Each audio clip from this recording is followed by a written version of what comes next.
Hi everyone, today we're going to look at means of frequency distributions. So what I mean by that is we're going to have a chart that has some frequencies in it and we want to be able to figure out what the average is. So I have two different things I want to show you with that. So the first one I have is the average age of employees. So here I have 4 locations, a north, a downtown, a central, and a south. So we're thinking we have 4 locations for a business, and we have the average age of employees at that business. So at the north, the average age was 34. Downtown, the average age of an employee was 28. At the central location, the average age was 42, and in the south location, the average age was 39. So what we want to do is come up with the average age of the total company. Now, part of that, which complicates it more, is they have different numbers of employees at each location. So I have 115 at the north location, 350 downtown, 187 at the central location, and then 219 at the south location. So having more employees at different ages will change that overall average for the company.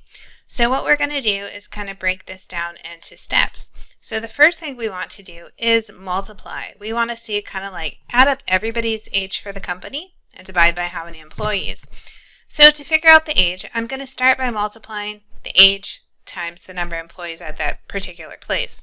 We'll start with north. I had 115 employees at an average age of 34, so 34 times 115 is 3,910. That says if I took everybody that worked there, add up their ages, it's going to come out to about 3,910.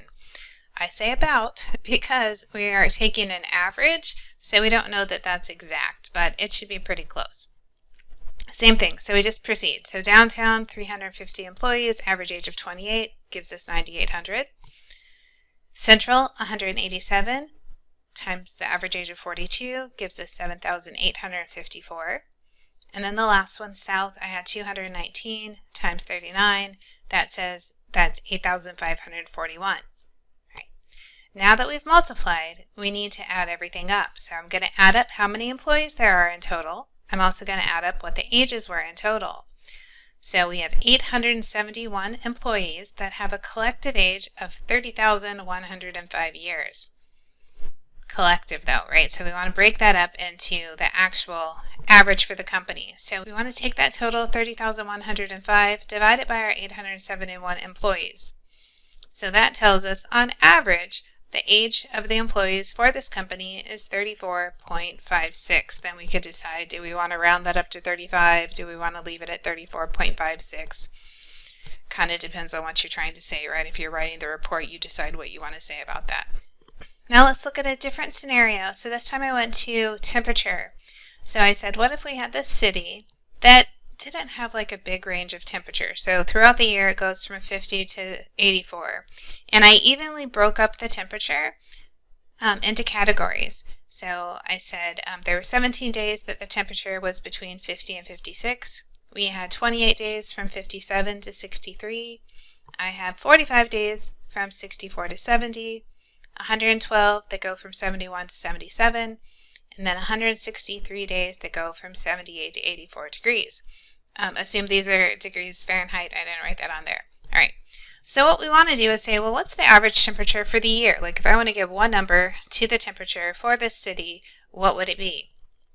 Well, part of the problem with this one and why this one is so different is because I have classes. 50 to 56 is a temperature class. 57 to 63 is a temperature class, right? I keep going. So what I need to do is say, what's the midpoint? I need one number to use for each of these temperature classes. So we're going to take the midpoint, which would be the middle of each class. To get that, we're just going to add the endpoints. So 50 plus 56 and then divide by 2. That's going to give me 53.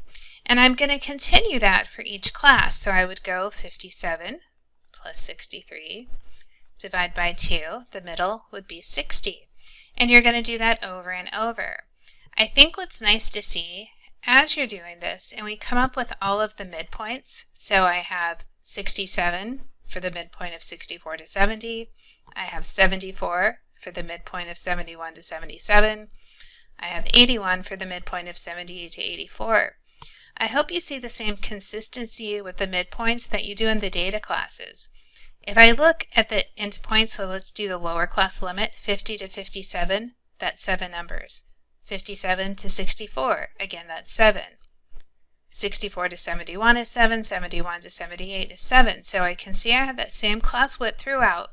The midpoints do that same 7. So 53 to 60 is 7, 60 to 67, 67 to 74, 74 to 81. So there's a lot of consistency here, which is good. It checks you and it says you did things right. Once you have the midpoint, we're going to do the same thing we did with that employee age example. We're going to take our data value now and we're going to multiply it by the number of days. So I'm going to do 53 times 17, I get 901. 60 times 28, I get 1,680. 67 times 45 says 3,015. 74 times 112 is 8,288. And lastly, 81 times 163 is 13,203. Right. Again, we need totals. So I know the total number of days, that's 365. The total temperature, if I took all those midpoints and add them up, I have 27,087. Our last step, like always, is just to divide. So I want to take my total temperature and divide by the number of days, and it says this is a very nice place to live. The average temperature here is 74.21 degrees Fahrenheit. So this is what I do if I have data classes. I say let's find the middle. Then from the middle, I treat it like a regular frequency distribution where I multiply, add things up, and divide by how many. In each of these, I think it's important to note the answer you get should be somewhere in between our temperatures. So our low is 50. My average can't be below 50. My high was 84.